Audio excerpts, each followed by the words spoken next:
Mena-Watch, der unabhängige Nahost-Think Tank. A warm welcome, dear viewers, to this edition of Mena-Watch Talks. I'm Florian Markl, and it is my great pleasure today to once again have Thomas von der Osten-Sacken joining us, with whom in the past we have already spoken at irregular intervals, but now more frequently, especially about the Iran war. So first, dear Thomas, thank you. Welcome, and thanks for your time again. Hello? Well, we can start this round just like we have the last few times. It's a tumultuous period where ultimately nothing ever truly comes to pass. Perhaps we should start with some of the news that has been coming out of northern Iraq over the past few days, or rather weeks.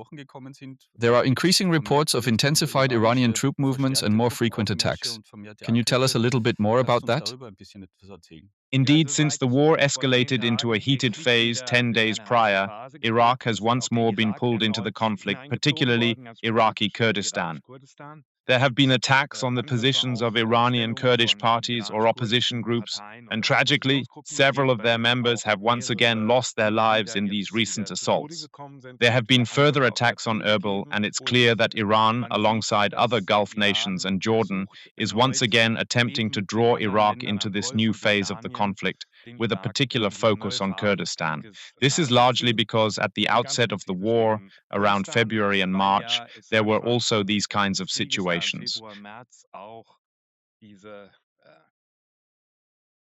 There were also plans, subsequently leaked to the public, whose realism is uncertain, to potentially open a kind of second front or similar operation within the Kurdish territories.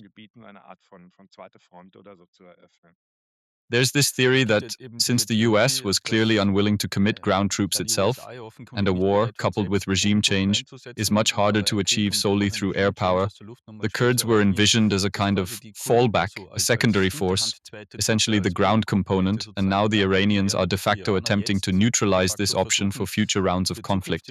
Conflict rounds to simply take this option off the table by more or less systematically neutralizing the so-called Kurdish threat.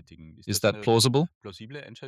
Yes, so you can see that this border region is incredibly rugged and impassable. I'm talking about the Zagros Mountains, among others, and the like. And there have always been distinct units from the various Iranian Kurdish parties that have crossed the border, likely with increasing frequency, particularly during February and March. Currently, we're seeing very significant offensives by special forces on the Iranian side. They are trying to eradicate or weaken the guerrilla fighters or Peshmerga present there. Their objective is to either capture them, kill them, or send them back across the border. And since March, this border has been very hermetically sealed off by the Iranian side. A significant number of troops had been dispatched, and that deployment has now been further strengthened. This is because, as a crucial reminder, there was clearly a coordinated effort with the Israeli Air Force, which, during the initial fortnight of the conflict, made a systematic attempt to target border stations, police checkpoints, and similar infrastructure. And units of the Revolutionary Guards on the Iranian Kurdish side were also attacked.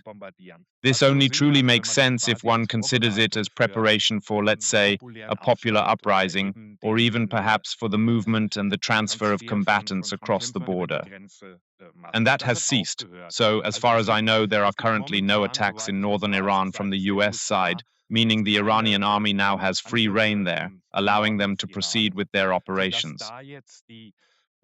The Iranian army basically has a free hand. And with this alleged strategy becoming known, both the Iraqi government and the Iraqi Kurdish government are under immense pressure to do absolutely everything within their power to prevent the organization of these Iranian Kurdish opposition parties from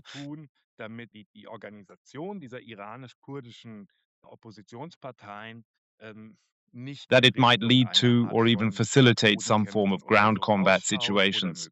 This means that this completely botched policy from early March, for instance, has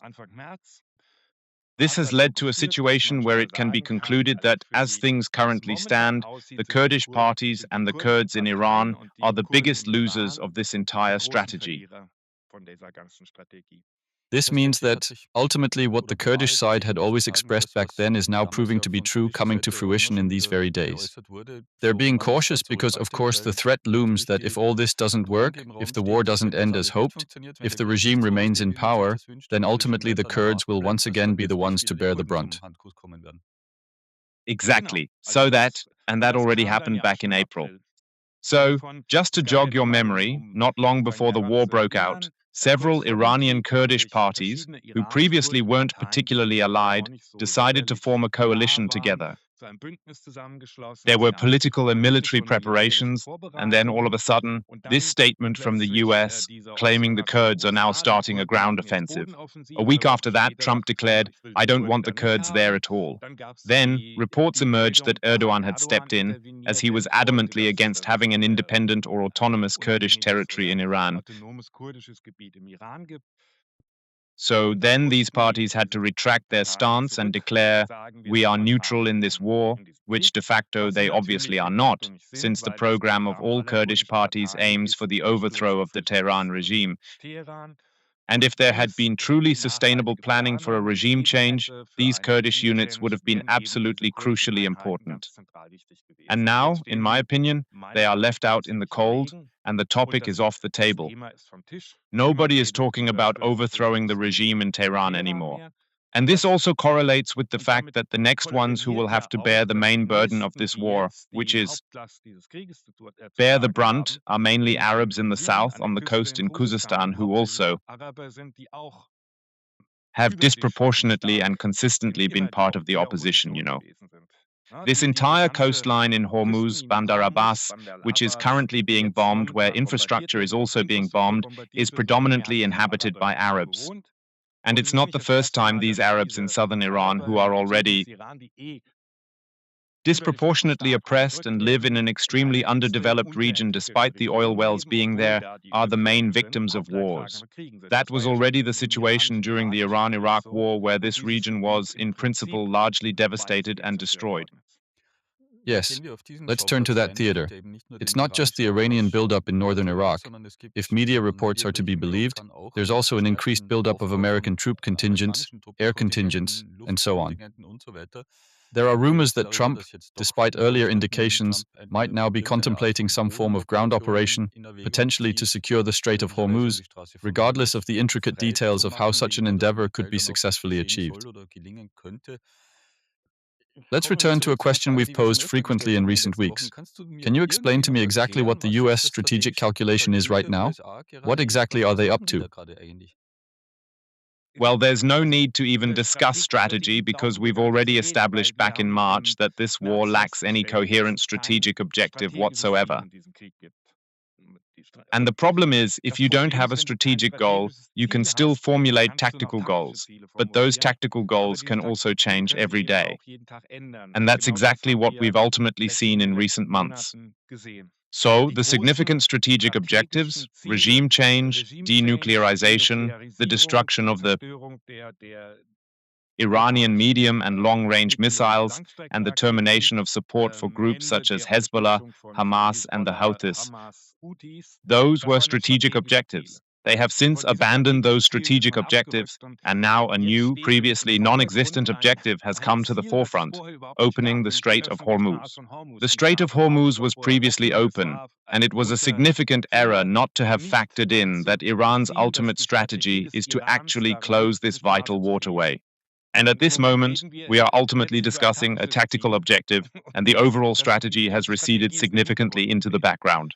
And ultimately, looking back now, this completely botched Memorandum of Understanding, which was effectively a capitulation to Iran, was solely aimed at getting the Strait of Hormuz opened. And that never happened, yeah?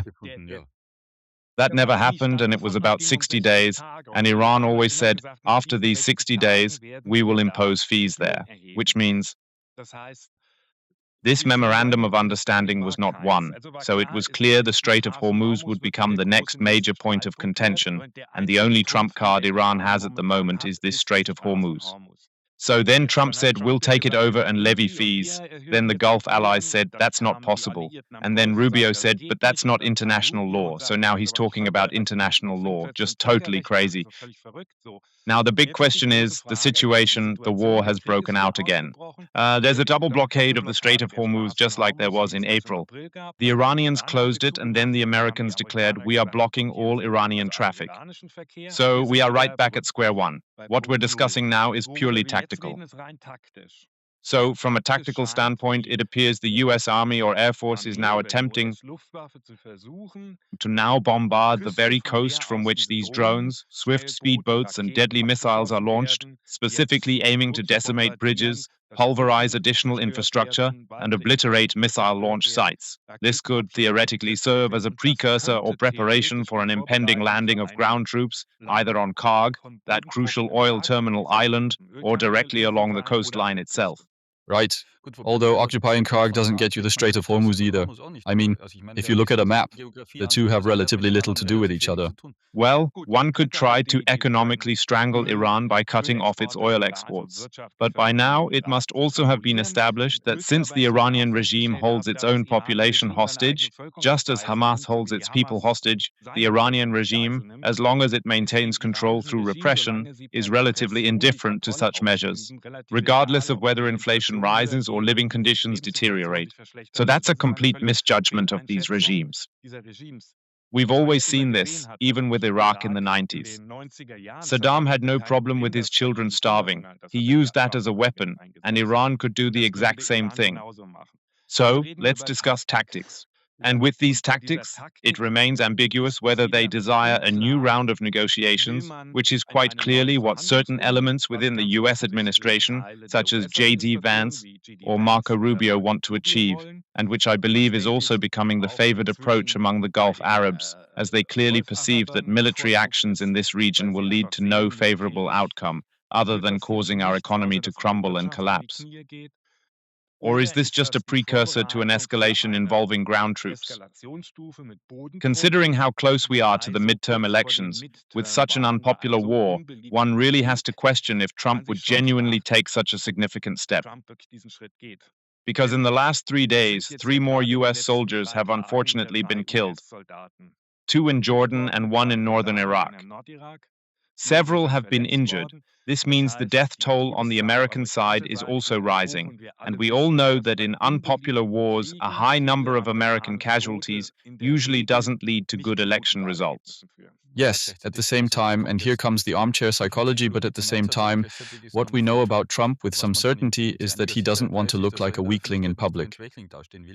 And whether the circumstance of American soldiers being killed would truly contribute to finding an exit from the war, I would highly doubt that this whole That's the other side of it.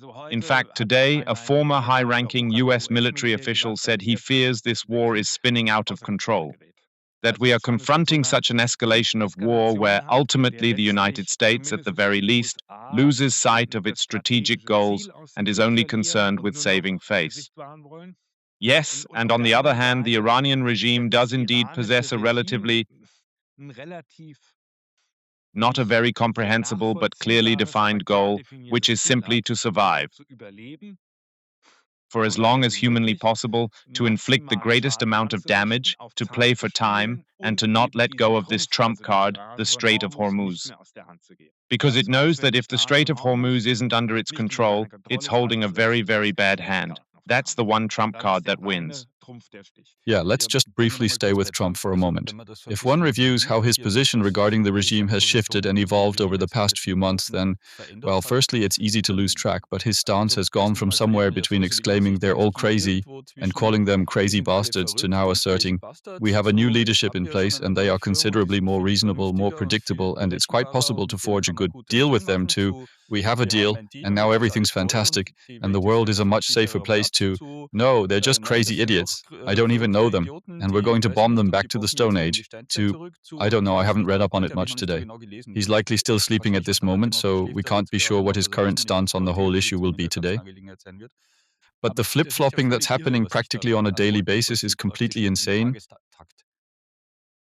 Yes, absolutely, and that's something everyone does.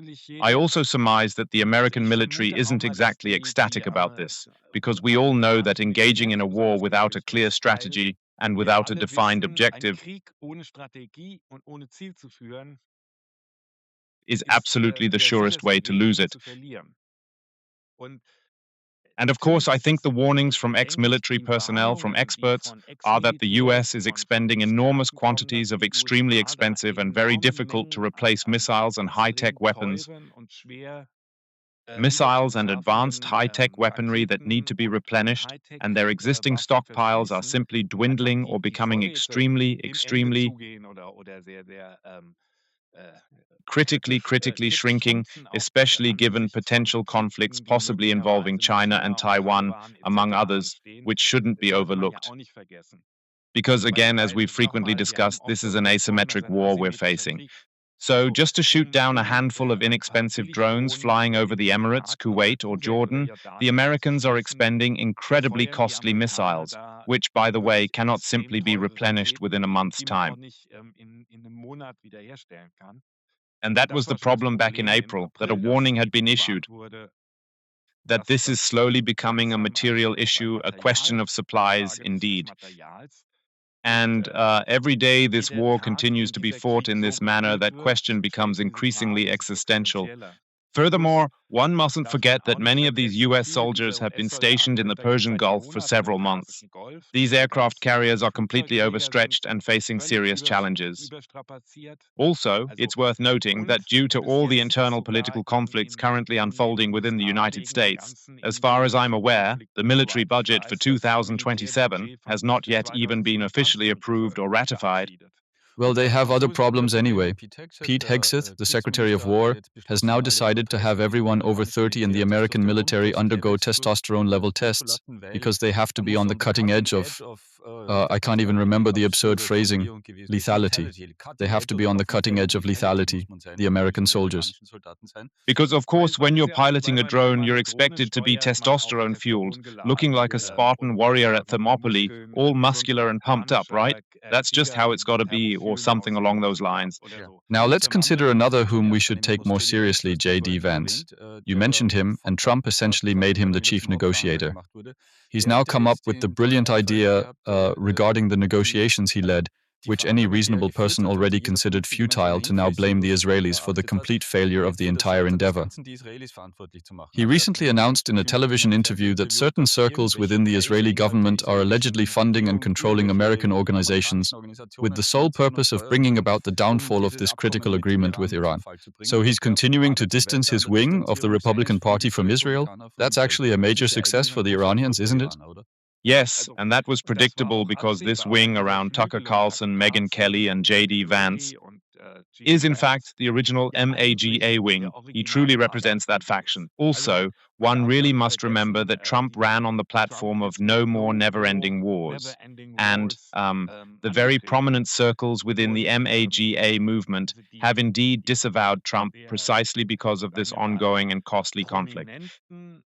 Kreise innerhalb der MAGA-Bewegung haben sich wegen diesem Krieg von Trump losgesagt. So there's this unsettling tension, and if gasoline prices, which have truly plummeted dramatically in the last few months in the US and play such a significant role, were to suddenly skyrocket again, this faction would certainly gain a much larger following.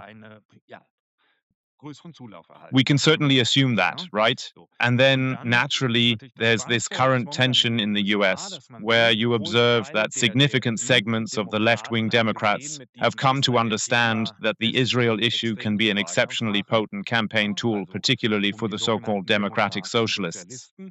And if there's one thing that gets you hardly any support at the moment, it's these old classic pro-Israel positions. I think J.D. Vance, A, was always an isolationist, and B, he's noticing that by taking this particular stance on various talk shows, he's actually positioning himself, is taking a different stance than his president. This actually positions him quite favorably for the upcoming elections. So it's also a little bit about, well, there's always an ongoing discussion regarding who might be a potential successor to Trump. And there's always talk of a conflict between Rubio on one side, that is, Secretary of State Marco Rubio, and J.D. Vance on the other. That's a clear positioning he's taking there. Exactly. And then, of course, it's clear there have been enormous tensions between the US and Israel in recent months because of this memorandum of understanding. We just talked about this last time. The US suddenly stated that Israeli intelligence was on code red, as they were allegedly trying to spy on our ongoing negotiations with Iran. And Israel, as a primary coalition partner in the war's early stages, is currently being pushed to the sidelines.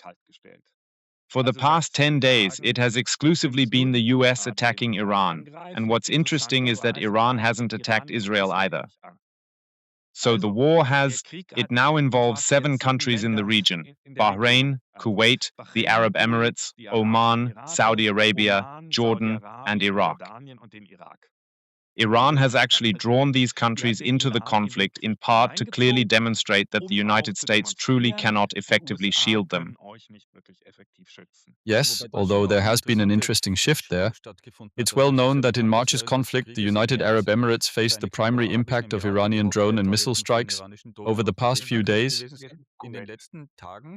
In the reports about who and what was attacked by the Iranian side, the Emirates were mentioned surprisingly rarely, if at all.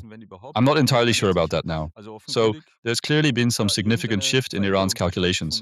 Do you have any inkling as to what might be behind that change?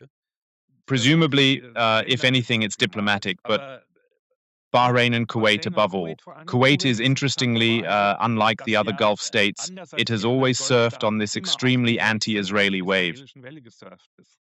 Kuwait was also one of Israel's harshest critics, and now it's bearing the main brunt of these ongoing attacks. So you can clearly see that it hasn't benefited Kuwait much. However, there haven't been any Iranian attacks on Israel thus far. Israel, in this second wave, is not yet a participant in this conflict, at least not at this moment.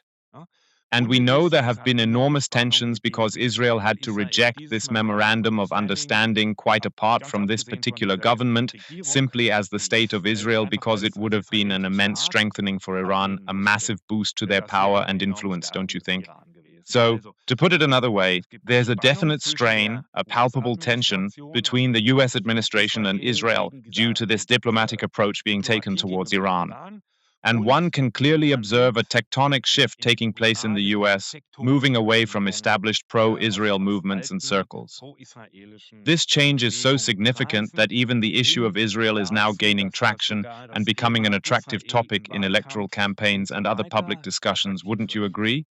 Both on the left, with these democratic socialists, and on the right, with figures like Tucker Carlson and J.D. Vance, among others.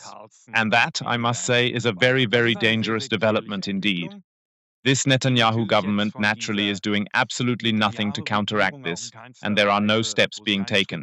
This is because Netanyahu has quite clearly and openly positioned himself firmly on the side of the Republican wing for many years now and continues to do so, and that is the Republican wing which is currently being weakened, I would contend. Yes, and furthermore, under the present administration, the Israelis are unfortunately doing absolutely nothing to foster good relations with the American Jewish community. On the absolute contrary, in fact. Or with the Democrats, which they always used to do. In the past, every Israeli government was interested in good relations with both Republicans and Democrats. And then on top of that, you say Democrats are one thing, Republicans are another. Just a few days ago, a Pew survey was released which revealed that 44%, that's nearly half of all American Muslims, hold a positive view of Hamas. This truly is a quite remarkable and noteworthy survey, I must say. Do you also notice that increasingly larger segments of the Jewish population in the USA hold a negative view of Israel? Let's go back to Iran again, and to the US and Iran. So, even if Trump orders or commissions any bombardments, he'll still have some kind of aim, some purpose at least. Perhaps strategic goal is saying too much, but he will have some kind of purpose in mind. Is it conceivable that he's only doing all this to negotiate with some people again, just so some memorandum comes out of it in the end, which of course won't hold up anyway? I mean, that's completely idiotic, isn't it? The problem, you see, is that there is. Well, that's just one bad point. The one bad solution. The other bad solution is to have one of these. to wage these enduring Eastern wars, which occasionally escalate somewhat, then de-escalate again, and then enter periods of de facto ceasefires once more. So that's ultimately been the reality for, let's say, Israel and Hezbollah for many, many decades. Because Iran certainly isn't going to cease their actions. He simply can't do that. We've discussed this topic at length many times before, especially not this new Iranian leadership, where the Revolutionary Guards have effectively seized power, and they know full well how extremely unpopular they are with the populace.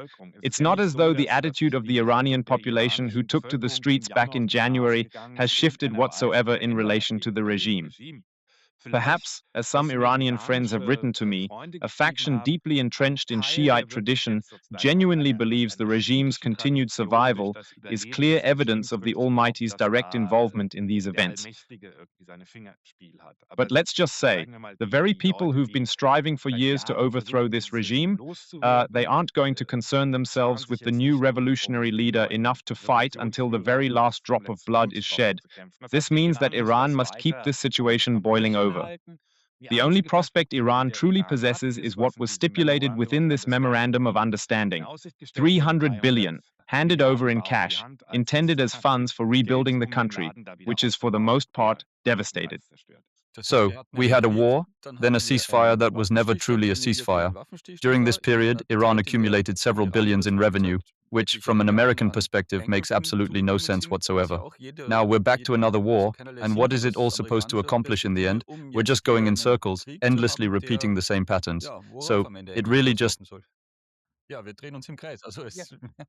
We are going in circles. And as I said, the only other option is, you just can't win these kinds of wars from the air, period. So that's... Even Pete Hegseth won't be able to achieve that. So, if one is truly serious, the question then becomes, even if ground troops are deployed, for what exact purpose are they being deployed? To occupy a section of the Iranian coastline and entrench themselves there, much like in a Chernaris-style situation, and engage in some form of trench warfare. I mean, that's not a strat. You need a strategy for that too. Why would you do that? Yes, and they would have to stay there for the foreseeable future. The problem wouldn't be truly resolved just by controlling it for 2 or 3 weeks, for instance. It would demand a persistent long-term commitment. First of all, a strategy would have to be formulated. What is the goal of this war? And the initial strategy, which I agreed with, stated the war's ultimate goal is to overthrow this regime, because the regime itself is the root of the problem. As long as this regime holds power in Tehran, the Middle East will only ever know war, strife, and instability, so this regime absolutely must be removed. That's the root cause of the whole problem, so to speak. So then the focus shifted to symptoms. The nuclear program and rockets and things like that are all just symptoms that are being treated. One could say, okay, we contain this regime in such a way that it can remain in power but no longer poses any danger. That has absolutely never worked. That idea was abandoned too. The regime was turned into an equivalent negotiating partner, and they met in Switzerland to negotiate with this regime as you would with any other regime. So, and then it was decided, no, now this regime is actually something again. And this fundamental contradiction, as long as that isn't resolved, no result will come of it. So either I argue that a regime is so illegitimate and so dangerous for its own population and the entire region that it simply must be removed. But if my objective is the overthrow of that regime, then I will negotiate with the regime. Right? Or I negotiate with a regime, and then we find ourselves in a classic Clausewitzian situation where war is politics conducted through other means. This means I try to achieve with war the goals that I have not achieved politically. But then I also have to know what my final goal is. I want to have Silesia, or whatever political goals I was pursuing. I'm now trying to achieve those goals through war. Ultimately, if I win this war, I'll have the necessary leverage over my adversary to achieve those objectives. Well, I don't see any of that in the current situation. Perhaps I'm mistaken, but if I keep altering my opponent's definition every 3 days, sometimes labeling them as such an awful regime that they must be removed, and other times considering them entirely rational actors with whom I can negotiate, in my humble opinion, no strategy can truly be developed from that alone. And then one would have to say Trump is playing this famous five-dimensional chess, but by now one should actually know that he doesn't. Yeah, well, he plays five-dimensional chess about as well as Argentina plays soccer. But there's still one solution that's a possibility. Marco Rubio recently made a rather remarkable statement, asserting that now is precisely the time for the United Nations to step up, take responsibility, and somehow pull this entire situation out of the mud. That's a brilliant idea, don't you think? Yes, especially after a whole year of criticizing the UN with arguments that weren't entirely baseless and then completely ignoring it. Appealing to the UN in a crisis when it's utterly incapable of helping. We know that. What's the UN supposed to do there now? Send peacekeepers on dinghies into the Strait of Hormuz. So, as I mentioned, if the US can't clear the Strait of Hormuz, then who exactly is going to? So this truly highlights the administration's utter lack of a coherent plan, as well as their significant misjudgment in believing they are so immensely powerful that they require no allies at all. And the entire ongoing development suggests that both within NATO and beyond, the US is being systematically circumvented, one after another, through various means indicating a pattern of bypasses being put in place. Indeed, we witnessed this on July 14th in Paris, when Macron orchestrated a magnificent military parade alongside 35 Ukrainian allies, showcasing all the splendor and majesty of the Grande Nation, and notably absent from the festivities were the Americans. This means these bypasses are now being constructed, and not a single soul has the slightest inclination to pull America's chestnuts out of the fire for them. One could indeed criticize this, considering the EU's entirely misguided policy toward Iran in recent decades. But for someone to come along in this situation and say, "Dear Donald Trump, I'll start pulling your chestnuts out of the fire," despite the enormous dangers involved, I simply cannot envision that happening. Can you even imagine that? No, of course not. It's all the same to us who they're talking about, whether it's the UN or NATO or the EU or whatever, or Canada, whatever, I don't know. What other ideas could they still come up with in their increasing hopelessness? Yes, so we're seeing a process of increasing and ever more obvious self-exposure of the one and only superpower, at least the one that has existed until now, where it's always... And self-dismantling above all. Yes, yes. Also, one really has to consider, I believe, and perhaps I'm mistaken, but from the current situation, specifically from the perspective of the allies Trump has hyped up so much, Saudi Arabia, the Emirates, Qatar, and so on, this entire development looks anything but positive or promising. Because they are now, once again, being drawn into this conflict which Iran is handling exceptionally well, and it's being clearly demonstrated that the American protective shield, which they believed was spread out over them, has become incredibly porous. The US declaration was, "We have destroyed the Iranian missile program." That was just talk, as Iranian rockets seemed to hit targets precisely. So that strike in Jordan wasn't some random chance event. What I'm reading suggests it was a very highly developed self-guiding missile, truly operating at an advanced technical level. This also raises the question, are the Russians and Chinese currently supporting this? Because they certainly stand to benefit massively from a weakening of the United States. And then Kuwait is currently being shown up, and I think one shouldn't underestimate that the Iranians are very capable of precisely hitting these desalination plants. And all of these countries are existentially dependent on those desalination plants.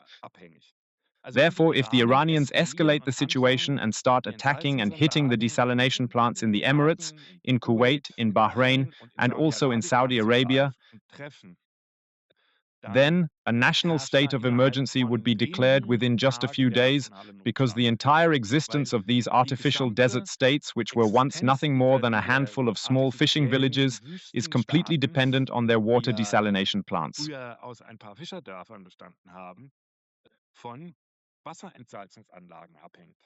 Right. And at this very moment, I certainly wouldn't want to know what scenarios are being conjured up within those opulent palaces in Kuwait and other such places, should this war escalate further and eventually their drinking water supplies completely run dry. Yeah, especially since all these rulers, to a certain extent, are also depicted as complete idiots, because they put so much faith in Trump, or at least outwardly acted as if he were their big new buddy, who would somehow solve everything with us. Well, that's what happens. If you bet on the famous emperor who has no clothes, you're going to end up looking a bit foolish. And it's not just them. You could just as easily name Netanyahu as an example. Exactly. And who's the big winner right now? Erdogan. And Erdogan, who on one hand has skillfully avoided getting entangled in the war, while on the other has enacted the decisive moves in Turkey's authoritarian transformation, effectively neutralizing the largest opposition party, and is now hosting the NATO summit in Ankara, all while being embraced by Trump as if they are the best of pals, which, let's be honest, they probably are. He can be sure of it. He has superb relations with Tehran, excellent relations with the EU, and strong ties to the US. Yet, he never explicitly chose a side, and I would venture to say he's currently one of the few real victors to emerge from this ongoing conflict. He's practically the only one I can think of who hasn't sooner or later had the distinct displeasure of being on the receiving end of one of Trump's tirades. It happens to everyone, but it hasn't happened to Erdogan yet, if I remember correctly. No, just the opposite. He told him, I came to this NATO summit only for you. So, and one last thing perhaps, there are some positive developments, though perhaps they are being counteracted as we speak. For instance, the Iraqi Prime Minister was just recently in Washington. He truly stated that they finally intend to neutralize these Iranian-funded militias. That's also a deadline was set for the end of September, and there are really serious attempts to do it. In Lebanon, despite the incredible destruction and all the internally displaced persons, there's truly a discernible will on the part of the government to massively weaken Hezbollah. And these are really extremely positive developments both in Iraq and also in Lebanon. The only real question is, should this war escalate even further? Can Iraq and the Lebanese government genuinely withstand the renewed Iranian pressure that would inevitably set in? That's one point. And the second, perhaps to conclude, Trump currently has no trump card up his sleeve. Iran still has one major card to play, namely the Houthis, who have barely participated in this war at all so far. But one phone call from Tehran would probably be enough to more or less shut down access to the Red Sea as well. And everybody knows that, and it hangs like a sword of Damocles over global trade, because we all know the devastating effects that the closing of the Strait of Hormuz had in the spring, and Iran has not even played that card yet, not once.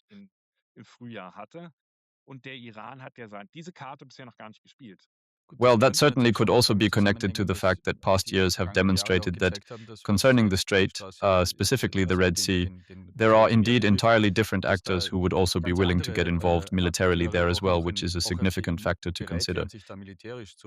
Meaning, if this strait were closed, or if the Houthis were activated on this front, it would likely provoke an immediate military reaction from, for example, Saudi Arabia and others, who have deliberately kept themselves out of this conflict until now. This could Yeah, sure, but economically, it would first lead to falling stock markets and even higher oil prices. That's what Iran is after. I mean, Iran is fighting a world war. It's a world war right now where it's attempting to pull as many regional countries as possible into this conflict, and it's also waging an economic war against pretty much the entire rest of the world. So, the more Iran finds itself cornered and pushed against the wall, the more this regime will ultimately be prepared to take increasingly significant risks if absolutely necessary. You understand? I mean, we are not exactly dealing with rational actors whose primary concern is the survival of Iran as a nation-state. Rather, at its core, we are fundamentally dealing with actors who operate with a high degree of tactical rationality, yet their overarching strategic objective itself lacks rationality. Right? And you guys brought it up recently. That good example with Hamas and the documents recently found clearly showed that Sinwar, the head of Hamas, was indeed quite prepared to accept a nuclear attack on Gaza if it would just lead to the destruction of Israel. He was absolutely ready to pay that price. And very similar calculations are being made by very similar people who are still in the Iranian regime. We must never forget that when we talk about this whole conflict. So, to wrap up, I'm afraid, I mean, we've talked a few times about when we'll be able to have coffee in Tehran. Perhaps we should put that plan on hold for the foreseeable future and choose some other location where we can actually meet. I know you'll probably say again, yeah, it's Based on my assessment, that things can change swiftly, with everything altering overnight, however. we never would have. I mean, just 2 weeks ago, everyone thought the Iran war was already history. Well, And now it's not, or at least very many thought that it was definitely over with the Memorandum of Understanding and all that, and now it's become a hot war again. I'm sticking with my empirically informed assessment that it's incredibly challenging to forecast events in the Middle East more than half a year out. My experience tells me that predicting anything beyond 6 months in that region is extremely difficult. we can agree on that. I would almost be inclined to say now that it is still easier to predict the Middle East for the foreseeable future than the US under Trump, but perhaps we can discuss that another time. In that regard, I can only ever quote one of my oldest colleagues from Wadi in Kurdistan, who once said after some time it's quite simple. Either the West comes into the Middle East and changes the Middle East, or we come into the West and change the West according to our standards, our ways. And right now, it increasingly appears that our situation is mirroring that of the Middle East, even though the Middle East itself is undergoing significant transformations. One shouldn't overstate the comparison, yet there's an undeniable element to the numerous unpredictabilities and irrationalities and so forth that one used to associate more with the region, but today they are actually quite dominant here, you know. Yes, and how that will continue to unfold we'll see in the coming years, if a Marine Le Pen comes to power in France, and who knows what other delightful events might still be awaiting us. Anyway, dear Thomas, thank you very much. I believe we have once again... Yes, thank you. We have surely talked enough about the recent madness regarding this issue, and we definitely won't lack opportunities to revisit it again soon. So, I extend my heartfelt thanks to you. Exactly. You too, and have a beautiful day. And thanks for tuning in, watching, and listening to all of you out there who checked this out. I echo that sentiment. And to you, our valued audience, thank you for your attention. If you liked this video, please give it a like, subscribe to our channel, and comment in the forums on YouTube or elsewhere. And other than that, yes, thank you, and see you next time. Mena-Watch, der unabhängige Nahost-Think Tank. Besuchen Sie auch unsere Website. Dort finden Sie täglich neue aktuelle Berichte und ausführliche wissenschaftlich fundierte Hintergrundanalysen zur Geschichte und Gegenwart der MENA-Region.